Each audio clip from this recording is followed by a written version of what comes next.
Welcome to the Friday Transportation Seminar at Portland State University. My name is Professor Chris Monsieur, and together with Dr. Laiming Wang, we co-host this seminar this quarter. Today we're very pleased to have 3 of our own students who are getting ready to board a plane in the next couple days to Washington, D.C. to present at the Transportation Research Board meeting, where 10,000 and so transportation geeks and wonks will be gathering. And so we're giving sort of a preview of the presentations we'll make. So they each have about 15 minutes, and then we'll take questions for all of them at the end. So first we have Nick Foster. He's going to talk about the crosswalk evaluation we did. And then Chris Muhs is going to talk about some bicycling network data, and Zeph Wagner is going to talk about transit stop consolidation. So with that, and in the interest of time, I'm turning it over to Nick. Thank you. So I'm going to talk today about a project we did to evaluate the effectiveness of a couple of different marked mid-block crossings here in Portland. The reason for this project is that in 2010, the last year that data was available nationally, at the time of this paper, there were over 4,000 pedestrians killed on U.S. roadways. And the vast majority of these occurred away from intersections. So one solution to this problem that agencies use are providing some kind of enhanced mid-block crossing, whether they have median refuge islands to shorten the crossings up, high-vis markings to make the pedestrians more visible, something to try to make it safer to cross the road away from an intersection. With these types of crossings, some aspects of them are well researched and we know how effective they are, but that's not the case for all the different types of treatments out there. So we're looking at the effectiveness of these treatments we're studying from a driver and a pedestrian perspective, and whether or not they are well used. For this project, we're looking at 2 crossings, both of which have rectangular rapid flash beacons. Some of you may have seen them driving around. They stutter flash at an irregular pattern in order to catch the driver's attention. They also both have raised median islands in the center of the roadway. And one crossing has the Z crossing that you see in the picture up here. It's also called the Danish offset. And so we're also evaluating the effectiveness of that. We're not the first people to look at some of these treatments, particularly rectangular rapid flash beacons, though the research on these has been primarily focused on driver behavior and how frequently drivers yield to pedestrians using the rectangular rapid flash beacons. The previous studies have found yielding rates from just over half of all drivers yielding to closer to 90%. Most of the studies are in that upper over 80% range. It's limited amount of studies have found anything below 80% for yielding rates. The research has also found that as time goes on, these yielding rates remain high, so it's not just a novelty effect, but they appear to be actually effective at getting drivers' attention and having them yield. There's been limited research on why pedestrians choose to cross where they do, especially if they go out of their way to use a crossing. We do know that for crossing decisions, the distance to a crosswalk is a major factor, but there's been limited research on whether or not an enhanced crossing can attract people to go out of their way instead of making a shortest path crossing to use the enhanced crossing. Also, there has been no literature on whether or not people actually use the little Z path that's cut out in the median refuge island in the picture on the last slide there. Our first site is on Barbur Boulevard. It's a state highway in southwest Portland. It has 3 lanes northbound heading into downtown Portland, 2 lanes southbound heading out of downtown Portland. Volumes are relatively high and speeds are high. While it's posted 35 miles an hour right there at the crosswalk, if you're heading southbound, it changes to 45 miles an hour within a couple hundred feet of the crosswalk, so you can actually see the 45 mile an hour sign as you approach the crosswalk. And if you're heading northbound, you're heading downhill on 2% grade with 3 lanes of traffic, and it was just 45 miles an hour, and it hasn't really, the feel of the highway hasn't changed yet, so a lot of people are probably driving faster than 35. It's also a fairly wide cross-section. There are 6 rectangular rapid flash beacon assemblies out there, 2 on either side of the road, 2 in the median island, and then there's also an overhead beacon to further attract drivers' attention. The beacons are push button activated. There are push buttons on the side of the road as well as in the center island. And the crossing activity here is relatively high. There is a major bus stop on either side of the roadway that serves multiple lines going to and from downtown Portland. And there's also apartment buildings on one side of the roadway. The other site's in the Beaverton-Hillsdale Highway, which is actually a city-owned arterial in suburban southwest Portland. It's a typical suburban arterial. It's 5 lanes, 2 in each direction, the center turn lane, bike lanes and sidewalks, posted speed of about 40 miles an hour.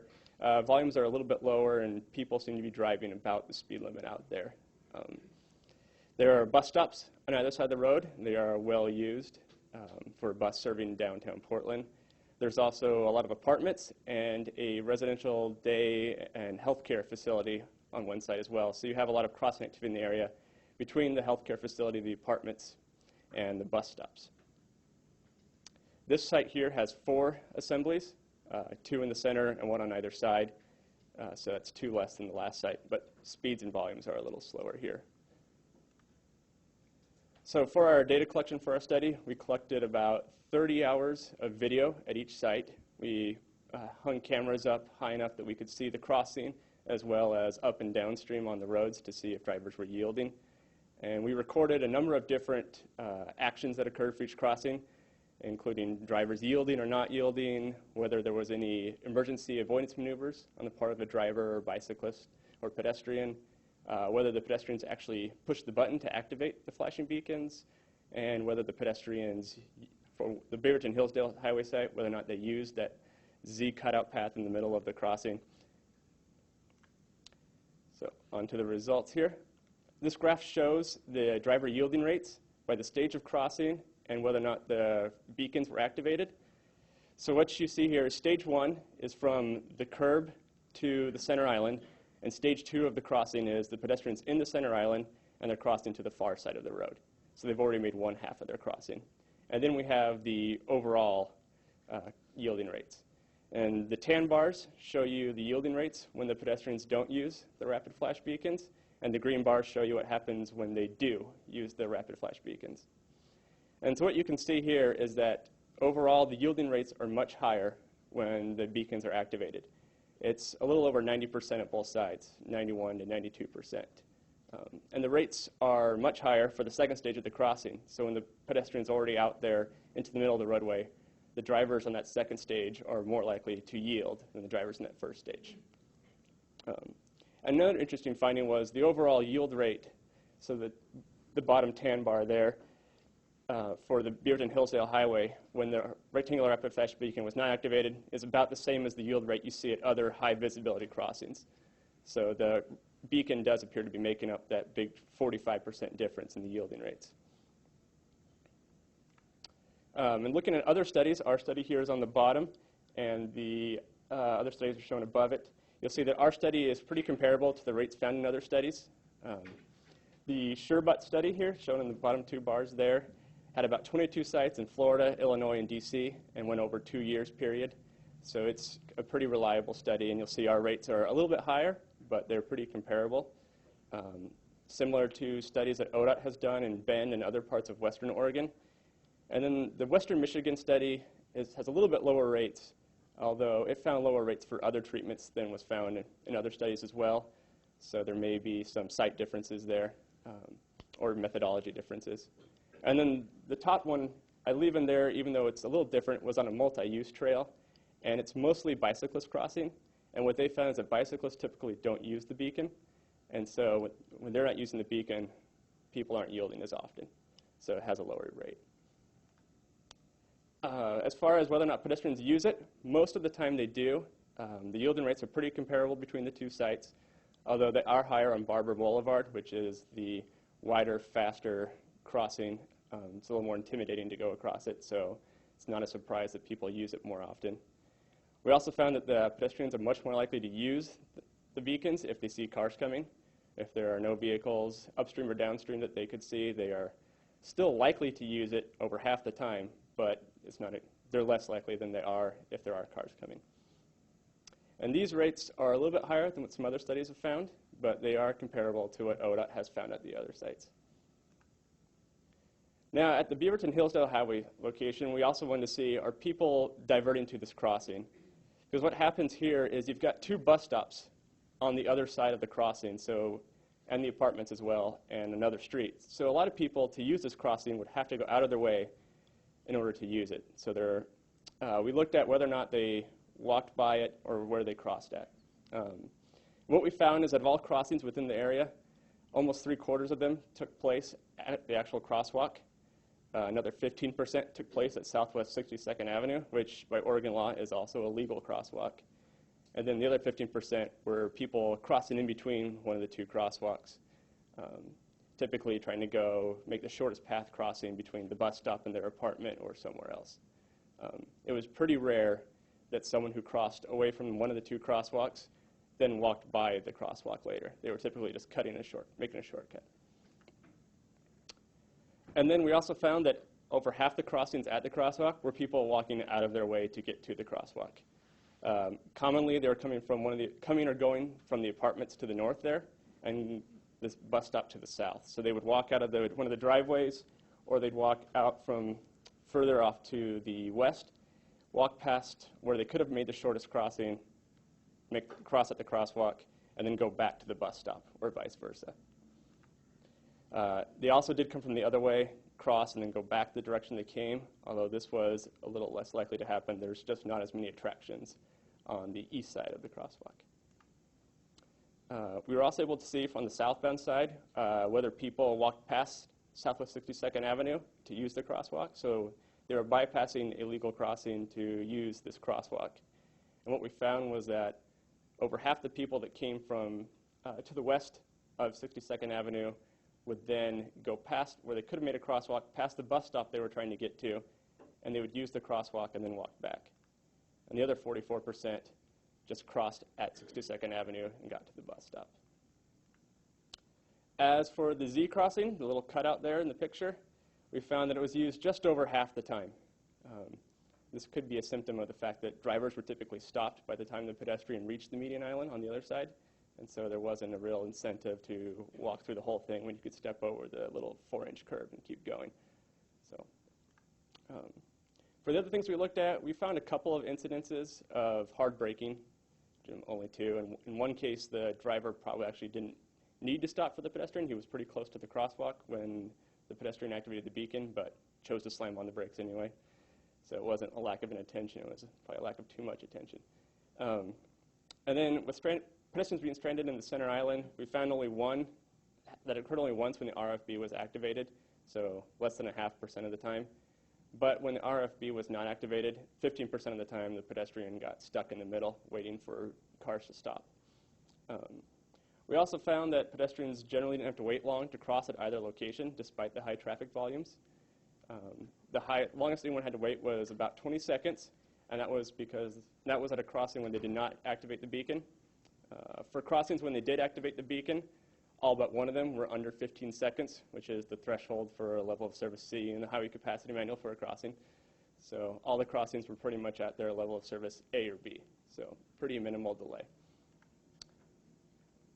So overall, our findings were that drivers yield at these two sites a little over 90% of the time, and this is comparable, if not a little higher, than what we've seen in other studies. So we feel pretty confident in those numbers. We also found that marked crossings like these may encourage people to divert. We say may because we only had one site where we do have data from, but a significant number of pedestrians at that site are diverting out of their way instead of just crossing at the nearest opportunity to use the enhanced crossing. In this case, the Z crossing appears to have limited effectiveness if only half the people are actually walking through it. But that's also, in this case, there's no sight distance limitations that would force pedestrians to really want to turn their whole body to look to see if traffic's coming. And there's no physical barrier to make people follow it. A lot of times when people put these Z crossings in, they'll put in railings, kind of force people to walk through the cattle chute and really look downstream before they make their crossing. So where the real benefits of this study, I think, are is that it sets the stage for future research, particularly in the area of looking at pedestrian diversion. If we build these types of enhanced crossings, will people go out of their way to use them, or will they just continue to cross wherever they want to, wherever's shortest for them? So in the future, it'd be interesting to see what would happen if you had more sites. If you did a true before and after study of an area that didn't have an enhanced crossing and then studied it after one was put in place. You'd want to use a wide field of view so you could see exactly where people are coming from and going to. We were sort of limited in where we could see, So we only looked at the southbound crossings in more detail. And then there's a lot of work going on in regards to automated analysis of tracking people and cars as they move through. And so that could really make the process more efficient if you were to do that. And it'd also be interesting to survey pedestrians at these crossings to find out why they do or do not go out of their way to use them. And in regards to the Z crossing, again, we only had one site, and it would be interesting to see the results from more sites with or without the barriers. And finally, it'd be interesting also to do driver understanding surveys of what they think of these beacons. And lastly, I'd just like to acknowledge the co-authors, Dr. Manzir, who reviewed the paper and helped out with some of the analysis, and fellow student Catherine Carlos, who also worked on some of the analysis, as well as two other students, Jana George and Fahad Al-Hajari, who helped out with data reduction in an earlier version of this project that was done for a class. Thank you.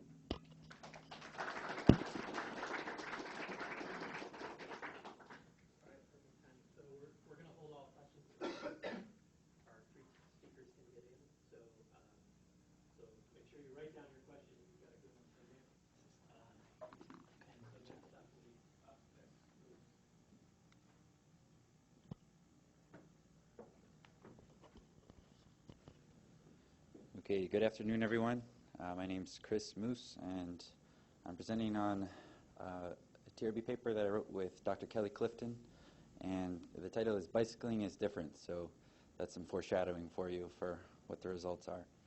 So in getting started, oftentimes in research and practice, the modes walking and biking are combined together into a category of non-motorized travel.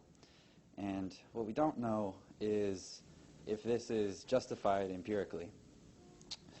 So anecdotally, we know that walking and biking are inherently different in a lot of ways. So there's differences in travel distances, travel speeds, interactions with other modes, mixing with other types of traffic, and there's also a slight barrier to entry for bicycling. We also know anecdotally that places that are highly walkable may not necessarily be highly bikeable. So we wanted to take a data set that we had and examine this question. We started with the literature review, and what we found was that walking in the built environment has been studied extensively for the past 20 or so years. And the results of those studies typically suggest that built environment attributes like density, land use mix, and street connectivity influence the determinants of walking.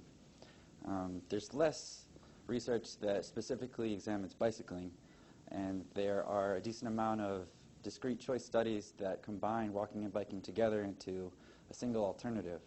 The results of those studies generally suggest the same sorts of things as the walking studies, but in the review we found about 10 discrete choice studies that have separate alternatives for walking and bicycling modes, and the results of those are shown here. So the three main takeaways from those studies are that trip distance is an important attribute, but the relationship tends to be much stronger for walking than it does for bicycling. The second one is that there's no real consensus on which built environment attributes are significant for the determinants of bicycling. And third, with the bicycling alternative, sociodemographics like gender, vehicle ownership, and income tend to have more explanatory power than do the environmental variables. So the purpose of this study was to take a data set that we had already for a different project and to do one of these segmented mode choice and mode share analysis on it to add to this fairly scant body of literature. The three main contributions are that we used a destination-based data set, which is unlike a lot of the literature, which is residential-based. And as such, we're able to control for three specific types of land uses, so specific types of establishments. And we also did both a mode choice analysis and a mode share analysis. This map shows the study sites. So we sampled them from across the Portland region in a variety of urban contexts. And the three land uses that we looked at were convenience stores, drinking establishments, and restaurants. And there were 78 sites in total. A little bit more on the data collection. Like I said earlier, this data came from a trip generation rates project that was conducted in 2012. So we collected this data in the summer of 2011 from Monday through Thursday at 5 to 7 p.m. to overlap with the typical PM peak hour. The relevant information that we collected was on travel modes, sociodemographics, attitudes towards travel modes in the neighborhood of the study sites, and also map locations of homework where the travelers were coming from before the store and where they were going to next. And an important thing is that the customers that did not want to participate in the survey, we simply asked them for their mode of travel and the nearest intersection to where they live. So we used that information to get additional observations of mode share at the survey establishments, and also additional observations of trip distances when we assume that they came from their house. The methods that we used for this research were, first, we found that a lot of the built environment variables collected near our study sites were highly correlated, so we did a factor analysis to reduce that data. And then for the mode choice analysis, we performed 3 separate binary logit models on them, and that kind of, the dependent variable for those analyses is the probability of an individual choosing to use either a bike, choosing to walk, or choosing an automobile. We didn't include transit in the analysis because there were very low sample sizes at several of the survey establishments. And then for the mode share analysis, so that's at the establishment level, we estimated the percentage of people arriving by walk, bike, and automobile. So a little bit more on our factor analysis. So like I said, that's a statistical technique where you can take a lot of correlated variables and reduce them down into a handful of, they call them latent variables. And so we gathered our built environment information using RLIS, which is a regional spatial data archive, and also the US Census. We summarized them for a half-mile buffer around the establishments. And what this table shows is just the relative contribution of the 5 chosen built environment variables to our factor variables. So we were able to reduce these 5 down to just 1, and the 5 variables that we chose here were informed by the literature. And to kind of illustrate a little bit more about the concept of a factor analysis, it's basically a variable with a mean of 0 and a standard deviation of 1. So we called it the built environment factor, and basically what that means is a synopsis of the built environment surrounding all of our study sites.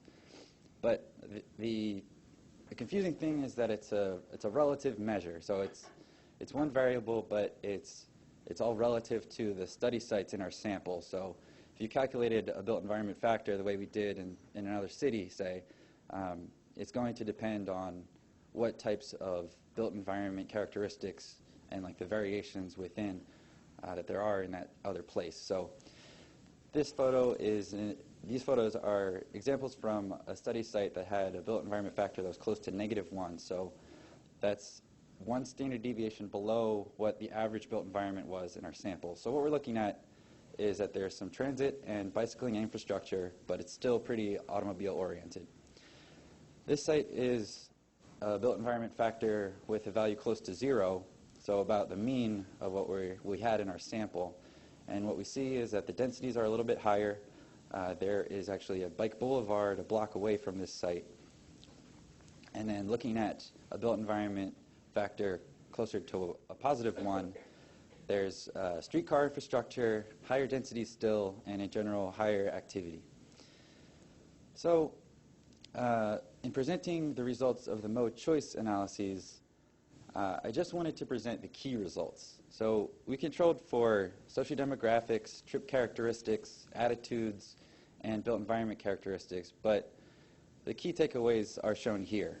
So what we're looking at is basically the significant variables have either a plus or a minus sign. and the insignificant variables are just empty boxes here. So what we're looking at is basically the variables for trip distance in the built environment that are affecting the choice to walk or the choice to use an automobile are kind of a similar set of variables but in opposite directions, whereas the variables influencing bike mode choice are totally different. So these kind of agree with the literature with the exception of the low stress bikeways variable. That is a result that we still do not have closure on why we may have seen that effect, but we do acknowledge that it is counterintuitive. And moving along to the mode share results, so the mode share that we observed at the establishments, we see a similar type of effect. So again, trip distance and the built environment characteristics are a similar set of significant variables for walking and automobile, but in opposite directions, whereas the bike mode share variables is a completely different set. So the only significant built environment variables with bike mode share were whether or not there was a bike corral within 200 feet of the establishment, and also the number of bike parking spaces. And I want to clarify that the bike parking spaces were calculated not including those at bike corrals, so they're not double counted. So the finding summary is pretty straightforward. Like I said earlier, the walking and vehicle modes had a similar set of characteristics for built environment and trip distance that were significant, but they were in opposite directions, whereas the bicycling mode share and bicycling mode choice model suggested that they are influenced by a different set of characteristics. And another effect that we saw was that in moving from the disaggregate level mode choice analyses to the aggregate level mode share analyses, the built environment variables had stronger effects on the aggregate level mode share than they did on the individual level mode choice. So the important thing that this really means is that this is one of the first studies that suggests empirically that we should not combine walking and biking together into a non-motorized category when possible. And we also raised some more questions, so we need to give further considerations to planning and policy to develop places that are supportive of bicycling. So our models confirmed our ideas on trip distances and travel speeds, but we're not sure if these results are going to hold in other cities, so that's something that we really want to look at. And then our study was limited to just 3 land use types, so it would be good to test this sort of analysis at additional ones. And then the safety literature and route choice literature suggest a lot of variables that we didn't control for here, but maybe could be controlled for in the future.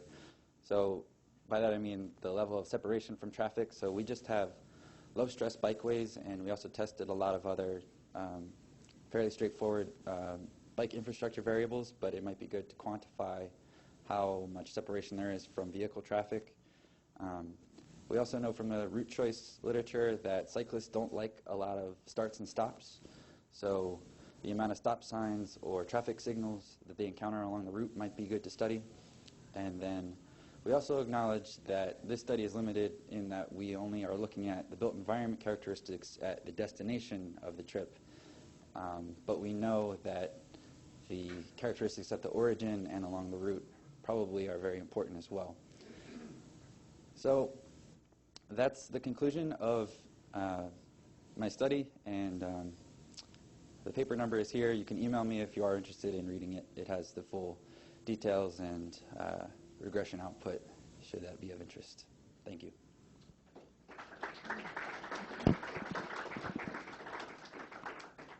Where's the sign-in sheet? Who's got the sign-in sheet?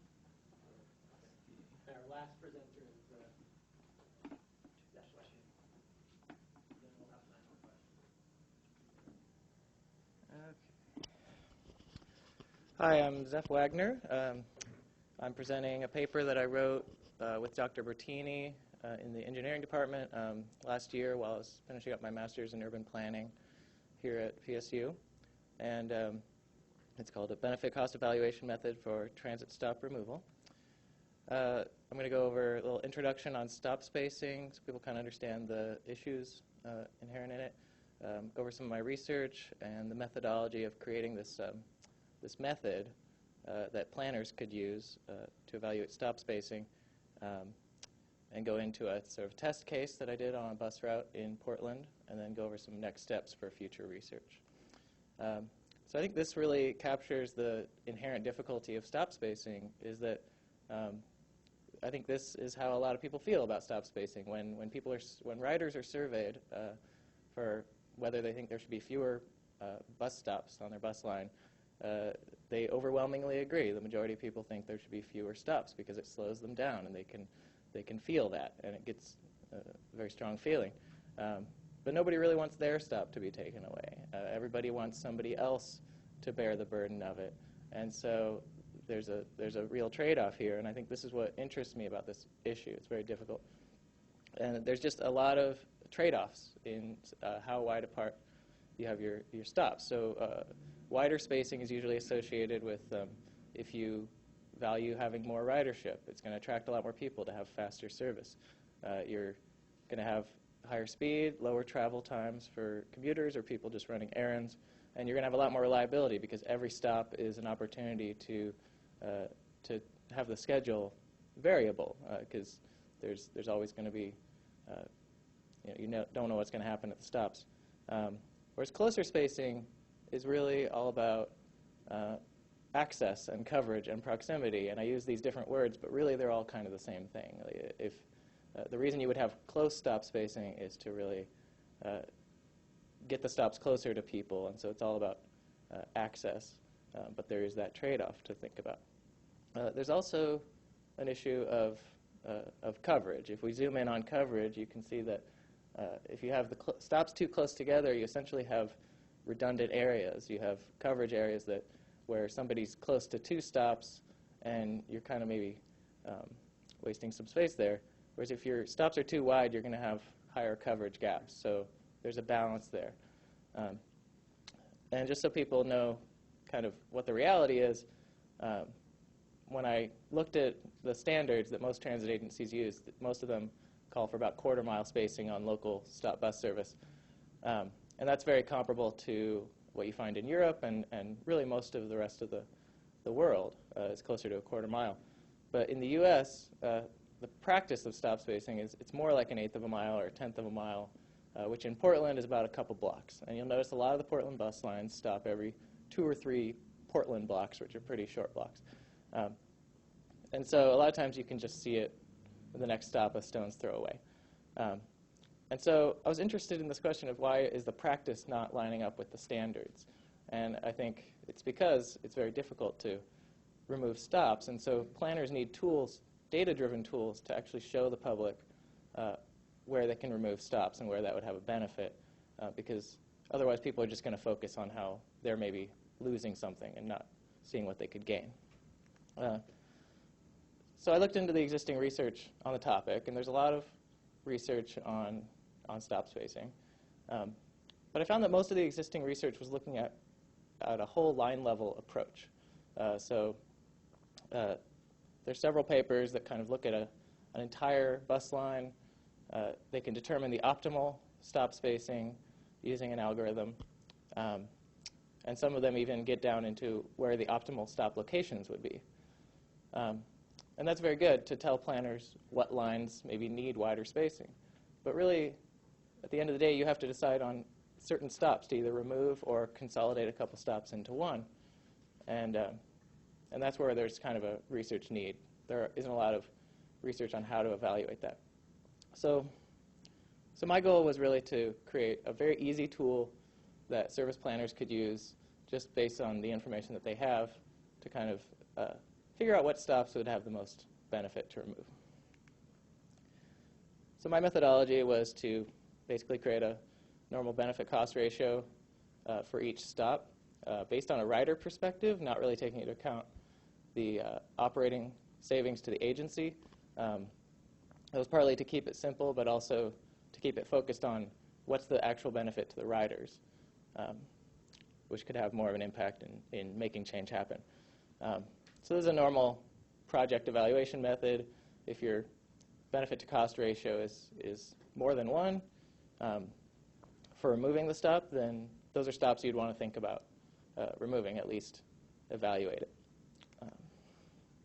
So to kind of figure out what the benefit and the cost are, it's fairly simple. The benefit would be to the people on the vehicle not using that stop, but just riding through. Multiply that by the time saved by not serving that stop. You're saving all the people on board some time by not serving that stop. Whereas the cost is the number of riders using that stop times the additional time to access the nearest remaining stop, because they're going to have to walk a little farther to the other stops. So stops with a lot of people using it is going to have a lower benefit-cost ratio. So really we're talking about passenger minutes saved by people on the bus versus passenger minutes lost by people using the stop. And so this is basically the information that somebody would need to use this method. You just need the average load at each stop, so how many people are on the bus, stop level, average ridership. You need the distances between the stops. And then you need some assumed values. So you need a value of time ratio. And what I mean by that is a lot of people think the value of somebody's time is higher if they're walking to a bus stop or waiting for the bus rather than the time on the bus. So some people say it's twice as valuable. There's been various research on that. You have to figure out an average walking speed. So you have to kind of consider whether you're going to use a total average or if you're going to go lower to take into account people with mobility issues. That's an important question. And then you need the average time lost per stop. So the time lost by the bus actually having to pull over and serve the stop. And it's important to not include the dwell time when the bus is serving passengers in that, because with this model at least, I'm assuming that all the people using that stop will just migrate to the nearest remaining stop. We're not actually going to lose ridership. And research on actual stop consolidation has borne this out. Usually you don't see a drop in ridership. People just walk to the nearest stop as long as it's reasonably close. So some of the assumptions I had to use for this methodology to make it work is this method would only work on a bus line that serves all stops on every trip. This is obviously a simplifying assumption, and I'll get into sort of how that could be improved. But on a really busy bus line that serves most stops pretty frequently, this would work. Like I said, I'm assuming that all passengers would migrate to the nearest stop when their stop is removed. And also, this would really only work when you have a really good street grid with small blocks.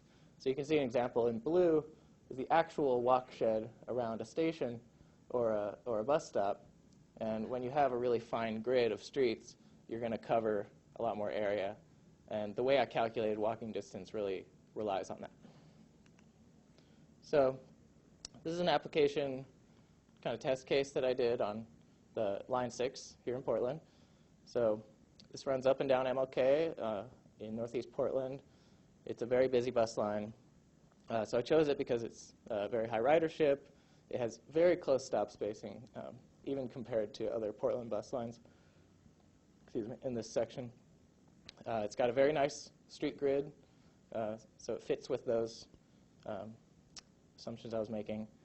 And it also, it just has a lot of stops, a lot of activity, and we've got really good data for it. So, and especially in the PM peak, the data shows that pretty much every stop is served on every trip. So it works really well for this analysis. So this is a map of the outbound direction. These are the stops in the section I looked at. And so the paper has the whole spreadsheet method that kind of gives instructions on how to build the spreadsheet, so anybody could do this at home. Any service planners could do this. And so when I ran the numbers, what I came up with was these 5 stops with a benefit-cost ratio of more than 1. And if you look at the dots on the map, you can see they're very close to the remaining stops. So mostly these are stops that don't see a whole lot of ridership, but they are served very frequently. So it's just 1 or 2 people every time, always causing the bus to stop. And they have another stop really close so that they could walk to. the ones up at the top there, Holland, Morgan, and Bryant, that's kind of an interesting case. If you find multiple adjacent stops, you obviously wouldn't want to remove all of them because then you'd have really wide spacing between the remaining stops.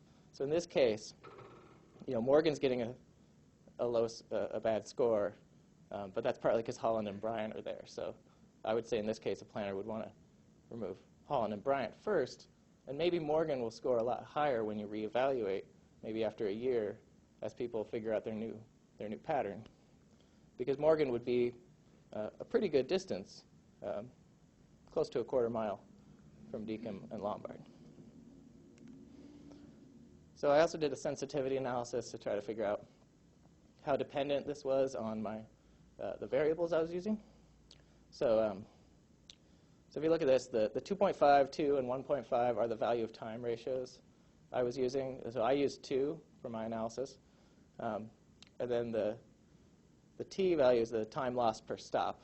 I used 15 seconds, which was just a pretty widely accepted kind of average for how much time is lost to the bus decelerating, pulling over, and then accelerating back into traffic. And that can obviously vary depending on whether you have bus bulb extensions or what the character of the street is. But that's an average. But so if I vary that between 10 and 20, and I vary the value of time between 1.5 and 2.5, what I find is that a stop like Rosa Parks, which gets a lot of ridership, it's a really important stop, it has transfer connections, it's still below 1 all across the board, and it wouldn't really be flagged as a candidate for removal. Whereas Beach, which is one of the candidates that I found, has a B over C over 1 for all the ranges. So the way this could be improved, because this is a very simplified model, I think it'd be useful for some situations, but to make it more widely applicable to more lines, a big thing is to take into account stop probability. I've already started working on that. I basically know how to do it. And so a stop that only stops 30% of the time basically would be, there would be less of a benefit to removing it because it's actually not getting served that much. It's not causing a lot of delay for most trips. So what you really want to do is flag the ones that are being served a lot, but by relatively few riders and with close spacing. It would be great to include network analysis so you could actually see the real walk distance to remaining stops. So if you have a very disconnected street grid, you could remove a stop and you could dramatically increase somebody's walking distance to the nearest remaining stop because really they only have one way to go. Whereas if people have lots of options with a connected street grid, it's going to be less of an impact. It'd also be good to include the operational benefits because if you can speed up the bus enough, you can actually start running more buses with the same amount of money. And then you could actually increase frequency, and that's going to have an additional benefit to riders. So that would be good to include in future research. So that's my presentation. Thank you for listening. There's my contact info. And I want to thank all the organizations that helped me out, especially TriMet. Steve Callis at TriMet provided the data that I used. Yeah, thank you.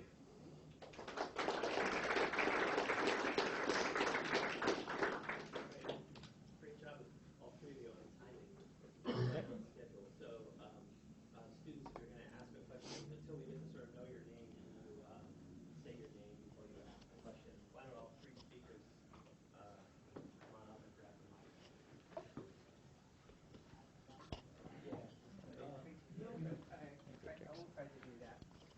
Oh, we don't have to say that. That works now.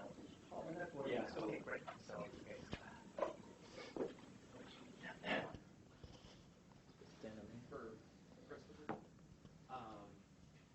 About your research, so your findings were essentially that it was actually the destination, facilities that were most encouraging for bicycling, and not so much bike lanes or low-impact bikeways. So is that something that, maybe we should be focusing more on developing that level of infrastructure than putting in more bike lanes to encourage cycling, according to your finding? I don't think that I can really say either way based on the findings of my paper.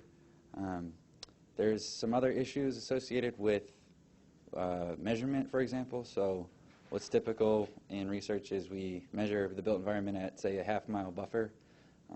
And one thing that we could try is maybe measuring things for bicyclists, at least at larger scales. So we know that the trip distance is not as important for the bicyclists, so maybe we should reflect that in the measurement of our variables. As far as focusing on destination facilities versus other land use changes, again, I can't really say one way or the other, especially because we didn't, in my study, look at the origin or root built environments. So those might actually have quite an effect that we're not capturing.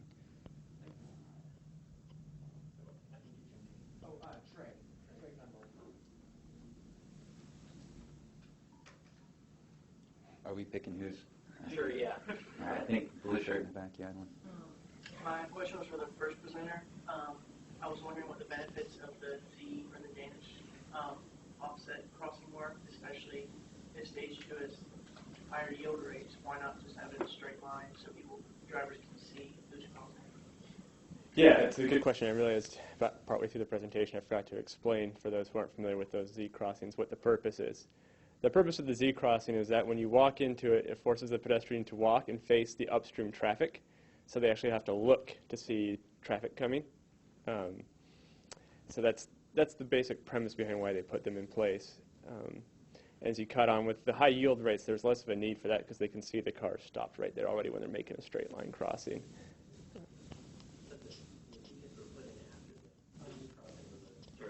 Yeah, it was there. Yeah.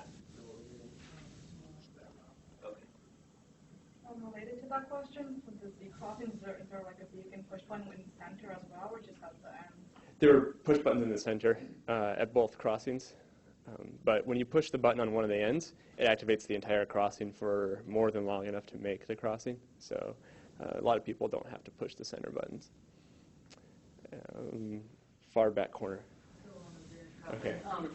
Has there been any studies like looking at safety before and after the Z crossing has been implemented? Have they shown that having the pedestrian-based traffic actually increases safety?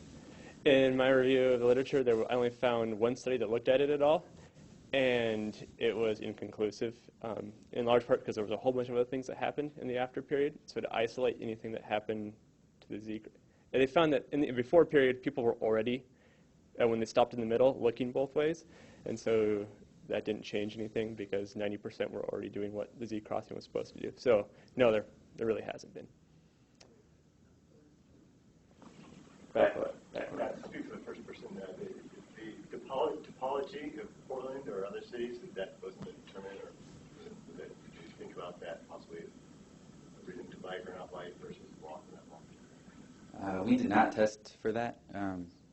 I don't think we had a whole lot of locations where there were a lot of hilly areas nearby, but that is something that's been examined in the existing research, especially the bike route choice research, and that's usually a strong finding that cyclists do not like hills.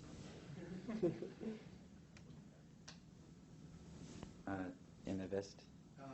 Christopher, you mentioned that you feel that bikes and peds are oftentimes lumped together in the non-motorized category. I guess personally, I see that oftentimes when planning is happening for bike and peds, it's separated. Can you just tell me kind of more about that assumption and where you feel it exists? Well, I found a lot of studies that combined the two alternatives together, and I'd say that in my experience, like coming across documents, walking and biking are often kind of, I don't know, just kind of evaluated as a similar type of entity, and I guess that was the presumption for what I said in my talk. Right in front. Christopher, I have a question for Christopher. It's just kind of clarification for the bike parking comment about the mode share determinants for bicycling. I was curious, you said there's a difference between, you separated the bike corral and another type of parking. Was it just single staples, or is it there's parking spaces that were not available even though there was a full corral? I was just curious what that was. So we So for like staples, we counted those as 2 bike parking spaces, and then for the bigger wave types of racks, we try to estimate how many bikes you could fit comfortably parked on there.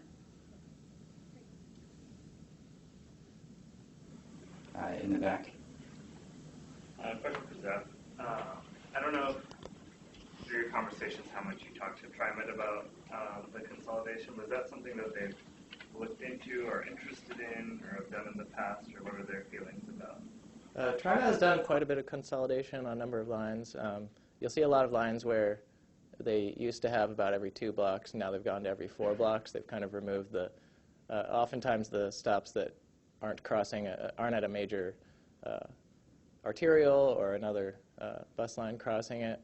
But it's been fairly limited. It's mostly been in the central city, and I think based on my conversations with people at TriMet, they'd like to do a lot more, but it's just considered a challenging thing to do on a comprehensive basis because of the opposition it faces. And I know San Francisco has been trying to remove stops quite a bit, and they've been running into problems, even more problems because they're hilly, and sometimes the stops are really, really close together because of that. So, so I think this method could help people at TriMet and elsewhere to just have another analytical tool rather than just saying, well, we think these stops seem like they get lower ridership, so we could remove them.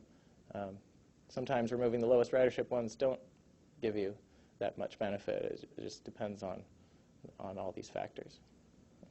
And I'm Young Park from TriMet. My department actually deals with all the bus stops, and I just to share with you the stop in Bryan, I think is posted now. Should be deleted real soon. Yeah. And actually, it's kind of ironic. My closest bus stop on the number 6 just got removed. And I was a little annoyed when it disappeared. That one was removed because there's construction right there, and so I have to walk a couple more blocks, but I can see the benefit that could come from that. So. I do have a question. Nick, was the yield rate, did that vary by time of day? We didn't look at it by time of day, although anecdotally it seemed pretty consistent. Right here in the front. I have a question for Jeff. You mentioned like cost benefit, like how removing stop signs would be beneficial, like cost-wise. Is that true, right? Do you think like during the non-peak time where buses are running like low on passengers, do you think express buses will be a beneficial solution? Short distance express buses, so they don't have to stop as much on every stop, or if you think that. That's a tricky one. You'd actually get more benefit by running sort of an express service on top of the local service concurrently during peak times, because you're going to have more people on the bus who want to go longer distances, and so you could have some buses stopping at every stop, but other buses kind of serving every 4th stop or something. But during non-peak times when there aren't as many people on the bus, it actually makes more sense to stop more frequently because that benefit of removing it is going to drop down. So it's kind of funny. In the stop spacing standards that a lot of agencies have, they call for much wider spacing in suburban areas, reasoning that, this is the case with TriMet, reasoning that if there's lower demand, you can have much wider spacing. But if you really look at it from this perspective, it makes more sense when you have really low demand and most stops aren't going to be served that often anyway. It would make sense to have them really close together, or even as some agencies do, just have people flag down the bus, because at that point, they're only going to be served on a few trips a day, each stop. So yeah, I think it's sort of reverse of what the standards are now that call for closer spacing in urban areas. I think it actually makes sense to have wider spacing in more urban areas and closer spacing in suburban areas. That's kind of another issue. Yeah, I really like your analytical solution as far as the time and costs for the people and stuff. But when you implement something like that, of course, and you address this to a certain degree, you have to be careful to watch out for the real physicality, the geography of the thing. You mentioned looking at street connectivity, But one of the things, being a bus rider and a walker especially, that I thought about as you were talking about this was actually two things. One was not street connectivity, but walkability. The sidewalks, I think you said something about hills. And some stops, even though they may be really close to others or whatnot, are, and may show up in strange ways, are actually access spots to, you know, some shopping or something. Yeah, I think an actual analysis would kind of use this, and so that's why I kind of want these to be treated as candidates for removal. But then you would want to look at them and find out, you know, if it's right in front of a senior care center or a hospital, you know, there's a lot of reasons why you might want to keep that stop because there's people who may have trouble getting to farther stops, or there may be a real destination there. So it's not just you wouldn't want to use it, just run the analysis and then remove the stops. You'd want to consider all those factors. And look at them. I was wondering if you had looked at any type of analytical things that might take into consideration the amount of sidewalk between, or the slope of the, you know, that weren't just, oh, let's just now go and look at it all, but when we're analytical in the effect that you have. Yeah, I mean, you'd have to kind of come up with access measurements. There's a lot of mapping software that can kind of work on that. And yeah, you could add sort of an endless number of factors. But my goal with this was to create a really simple thing, because I think a lot of the research I found, a lot of these line level analyses were extremely complicated, and it's just not something that a service planner is going to do on a day-to-day basis. So you think it would be better for the planner to basically just use a very simple method like yours, and then just look at the geography? Yeah, and then dig in. But it focuses their attention on the ones that are going to have the most benefit if they're removed, and it makes the job easier. Thank you.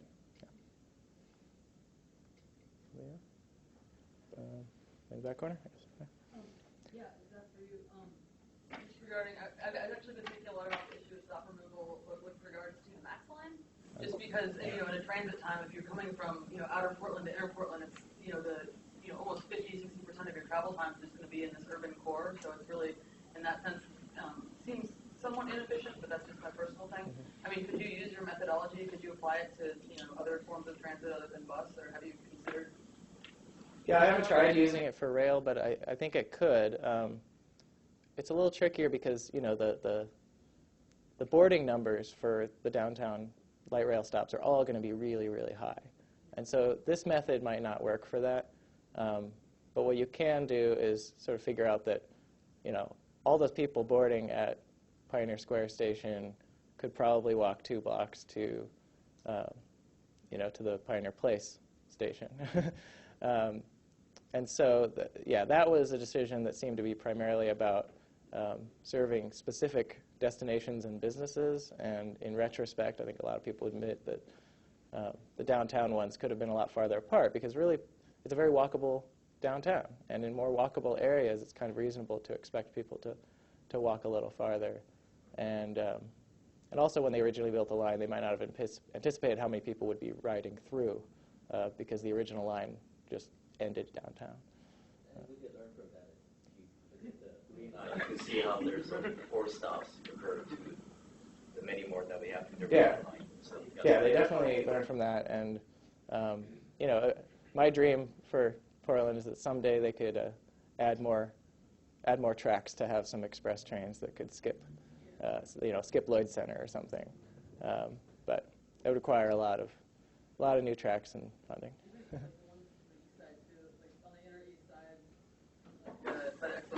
Yeah.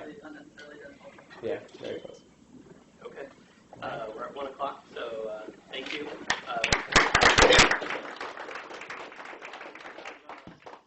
More post-TRB presentations from students.